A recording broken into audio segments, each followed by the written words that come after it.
Quem tem 35 anos ou menos com certeza não lembra, mas nos anos 80 e no comecinho dos 90 trocamos de moeda várias vezes e a inflação chegava a números absurdos, indo até 80% ao mês. Tudo isso mudou com o Plano Real. Não só o real segue firme com a moeda brasileira, como logo após sua implementação a inflação foi quase de 50% ao mês para 6%. Mas de lá para cá, de 94 para 2022, o real acumulou uma desvalorização de mais de 500%. Não, você não ouviu errado. São mais de 500% de desvalorização nesses quase 30 anos. Como uma moeda nascia de um plano tão elogiado internacionalmente, desvalorizou tanto.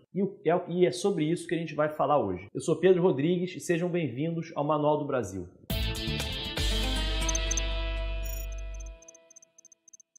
Antes da gente falar especificamente sobre a desvalorização do real, é bom a gente deixar claro o que afinal significa uma moeda se desvalorizar e qual o impacto disso na economia. Quando falamos de uma moeda se desvalorizar ou se valorizar, isso é sempre relativo, e outra moeda geralmente o dólar americano. Desde que os Estados Unidos se tornaram uma potência global após o fim da Segunda Guerra, e especialmente após o fim da Guerra Fria, o dólar é utilizado na maioria das transações internacionais, motivo pelo qual ele é o parâmetro mais comum para mensurar valorização ou desvalorização das moedas em todo o mundo. Mesmo em operações de câmbio entre essas duas moedas diferentes do dólar, é mais comum usar o dólar para avaliar o valor entre essas moedas. E o que faz então uma moeda se valorizar ou desvalorizar perante o dólar? Bem, aqui, como em qualquer relação, em qualquer produto ou serviço, um dos fatores que determina o valor é a lei da oferta e da demanda. Quando um país conta com muitos dólares a serem ofertados internamente, geralmente isso barateia o dólar. Agora, se há baixa oferta de dólar e alta procura, o contrário vai ocorrer. O dólar encarece e, por consequência, a moeda nacional se desvaloriza. E o que faz com que um país conte com mais ou menos dólares? Bem, entre os principais fatores estão a balança comercial e a taxa de juros. Se a balança comercial está superavitária, então no comércio exterior o Brasil conseguiu acumular mais dólares que gastá-los. Se estiver deficitária, então o Brasil gastou mais dólares do que acumulou. Então haverá menos dólares disponíveis e menor oferta. Mas isso não é uma lei rígida. Há muitos exemplos que contradizem essa relação. Os Estados Unidos têm apresentado déficit com frequência desde a década de 70, mas isso mal os afeta por receberem muito investimento estrangeiro. E aqui mesmo no Brasil, ano passado, em vários momentos, a balança comercial estava bem superavitária, mas outros fatores, como a falta de confiança no país, problemas fiscais e barulho político, fizeram o real se desvalorizar muito em 2021. Já a taxa de juros atua na valorização da moeda quando ela está alta, o que chama a atenção do investidor estrangeiro, já que com juros altos o retorno será maior. E obviamente o contrário, juros baixos faz do investimento no país menos atraente, já que haverá menor ganho.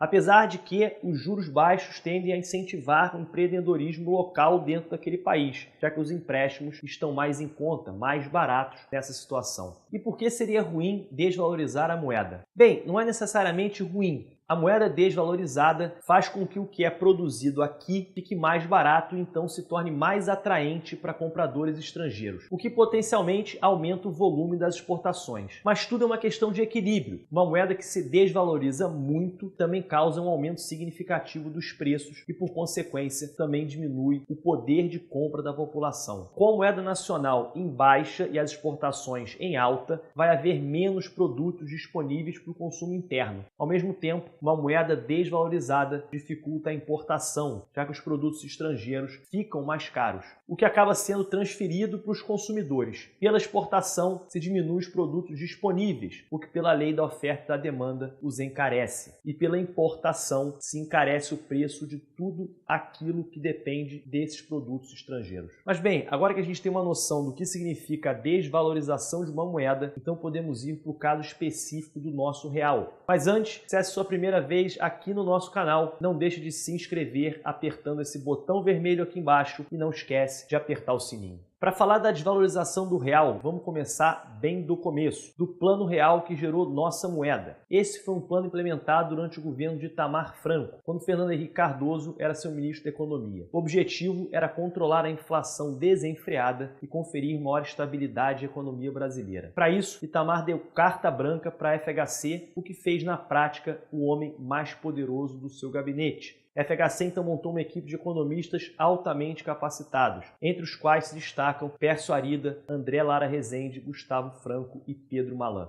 A diferença desse plano para seus antecessores que visavam dar um rumo à economia do Brasil redemocratizado é que ele não estava centrado em medidas que causariam um choque na sociedade, ainda que temporário. O Plano Real foi um plano amplo, preocupado em garantir a estabilidade enquanto efetuava as mudanças necessárias. Para tal, foi dividido em 3 fases diferentes. A primeira fase visou criar espaço para a política fiscal, dada a necessidade de financiamento do governo para garantir a estabilidade do real, e também a necessidade de desenvolver responsabilidade fiscal para que os efeitos do Plano Real não fossem passageiros. Nessa fase, tentou-se desvincular as receitas e as despesas orçamentárias do governo. Para isso, as 2 principais ações foram o Plano de Ação Imediata e a criação do Fundo Social de Emergência. O Plano de Ação Imediata insistiu numa relação de austeridade entre a União, os estados e os municípios, com extensos cortes de gasto, redefinições das funções dos bancos estaduais e com privatização de algumas empresas estatais.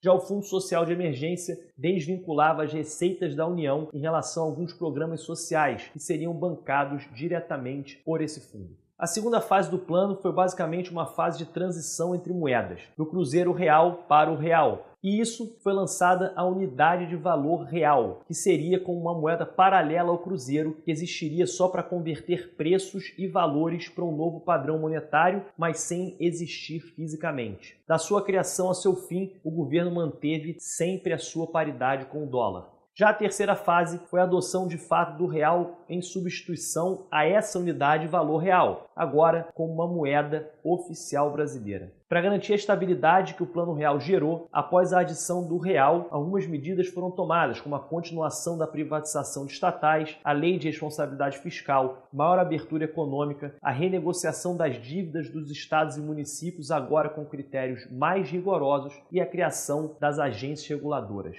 Essas medidas até funcionaram bem por um bom tempo e evitaram uma desvalorização relevante do real, pelo menos até 1999. O grande negócio é que o Plano Real estava voltado sobretudo para controlar a inflação e estabilizar nossa economia. Mas em economia não existem fórmulas mágicas. Se você adiciona num canto, vai faltar em outro. Se você cobre os seus pés, vai descobrir o corpo. Então as medidas ligadas ao Plano Real tiveram certas consequências. Como você deve imaginar, com o real valorizado, os setores importadores cresceram, mas os exportadores sentiram pesadamente. E por consequência, a balança comercial brasileira acumulou déficits. Com déficit na balança comercial, os juros precisaram ser mantidos mais altos, o que facilitava o investimento estrangeiro, mas por outro lado dificultava o consumo e o empreendedorismo local. E nessa dança toda, o valor do real e o controle da inflação eram mantidos, mas a altos custos, apesar de serem muito necessários. Custos pagos com as privatizações e com cortes de orçamento que possibilitavam a compra de moeda pelo Banco Central para manter o valor do real.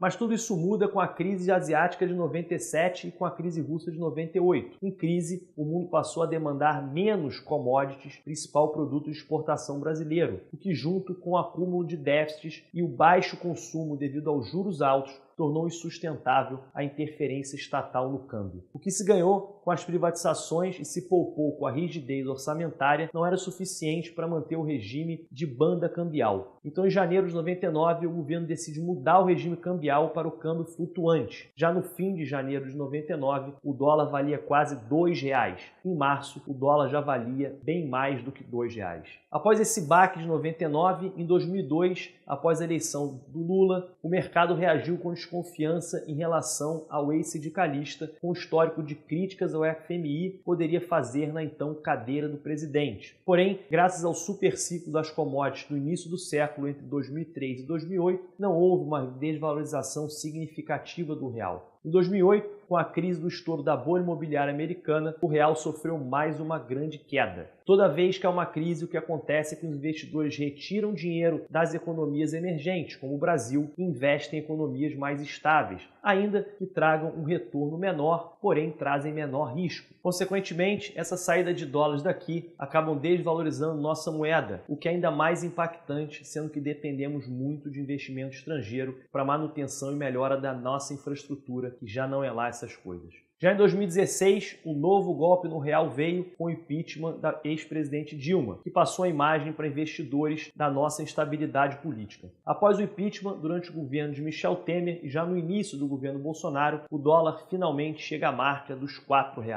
E finalmente chegamos aos efeitos da pandemia. Em 2020, o real chega a perder por volta de 30% do seu valor. Mas não foi só a crise internacional gerada pela pandemia que afetou o valor do real e a confiança dos investidores. Como muitos países, o Brasil teve que abrir a torneira dos gastos públicos durante a pandemia para, entre outras medidas, disponibilizar auxílio emergencial para a população. Pois bem, os investidores não ficaram muito certos quanto o Brasil conseguiria retomar essa austeridade para compensar todos esses gastos, especialmente porque dentro do governo não havia um consenso. Parte defendia o respeito ao teto de gastos e parte defendia que era necessário avançar ainda mais nos gastos públicos. Além disso, a agenda de reformas do presidente Bolsonaro, promessas de campanha e aguardadas como um sinal de responsabilidade, não avançaram. As reformas administrativas e tributárias estavam longe de se tornar uma realidade. Em 2021, o dólar terminou o ano em R$ 5,58 e foi a moeda dos países do G20 que mais se desvalorizou. A continuidade da desvalorização se deu em parte, sim, pela continuidade da crise gerada pela pandemia, mas também pela fraca recuperação brasileira. Se esperava uma recuperação mais marcante, mas fomos, infelizmente, medíocres. A OCDE previu em dezembro de 2021 que nesse ano o mundo irá crescer em média 4,5%, enquanto o Brasil deverá crescer apenas 1,4%, o menor crescimento entre os países do G20. Mas, em 2022, o real parece ter recebido um alívio. Até o final de fevereiro, não foi o real, mas o dólar que desvalorizou em relação à nossa moeda. No acúmulo dos 2 primeiros meses do ano, o dólar perdeu quase 10% de valor em relação ao real. E não só o dólar, o euro também perdeu quase 10% de valor em relação ao real no acumulado dos 2 primeiros meses de 22. E o que explica isso? Em primeiro lugar, juros altos. A taxa Selic deve chegar a 12% em dezembro aqui no Brasil. Em segundo lugar, o fato do Banco Central americano ainda não ter aumentado tanto os juros. A economia americana, que seria a opção mais segura para investidores em tempos incertos, não está rendendo muito, enquanto a brasileira está pagando melhor. Ainda há riscos tanto em relação à estabilidade política quanto à responsabilidade fiscal, mas os ganhos em relação à opção mais segura, por enquanto, estão valendo a pena para esses investidores. Assim que elevados juros nos Estados Unidos, porém, é capaz dessa história mudar muito. O terceiro fator foi o aumento nos preços das commodities. Como a gente já viu, é a classe que o Brasil mais produz de produtos e exporta. E quando exportamos, vai bem, a moeda acaba se valorizando. O quarto fator que especialistas têm comentado que explica essa valorização temporária é a guerra entre a Rússia e a Ucrânia. A guerra tem afetado as bolsas dos países mais envolvidos indiretamente no conflito, fazendo os países mais seguros, como os Estados Unidos e a União Europeia, menos atraentes aos investidores. Além disso, é especulado que parte dos investimentos feitos na Rússia podem se deslocar para o Brasil, dadas as sanções econômicas que a Rússia enfrenta e o fato de ambos os países serem economias emergentes. E, finalmente, o estresse econômico dessa guerra pode afetar indiretamente cadeias energéticas, o que, por sua vez, cria expectativa entre investidores da elevação do valor das commodities, especialmente as energéticas como o petróleo. Mas, infelizmente, assim que os Estados Unidos aumentarem a sua taxa de juros, a valorização do real pode sofrer uma parada. Quanto mais se estender a guerra, maiores as chances de haver um cenário geopolítico tenso, o que pode gerar instabilidade e, por sua vez, fará do investimento em economias emergentes como a nossa menos atraente. O fato é que o Plano Real foi realmente brilhante e foi muito bem sucedido no que se propôs, que era controlar a hiperinflação e estabilizar nossa moeda. Mas não foi o bastante. Ainda há furos na nossa economia que nos fazem mais vulneráveis a crises. Aliás, não só na nossa economia, toda a instabilidade política e fiscal contribuem em muito para a nossa situação. A verdade é que só o real não é suficiente para consertar o Brasil. Foi um começo e um ótimo começo, mas somente o início e que não recebeu, não foi dada a devida atenção à sua continuidade. E você, o que você acha? Essa desvalorização ocorre a despeito do sucesso do Plano Real ou ele foi essas coisas todas? Você está confiante que o real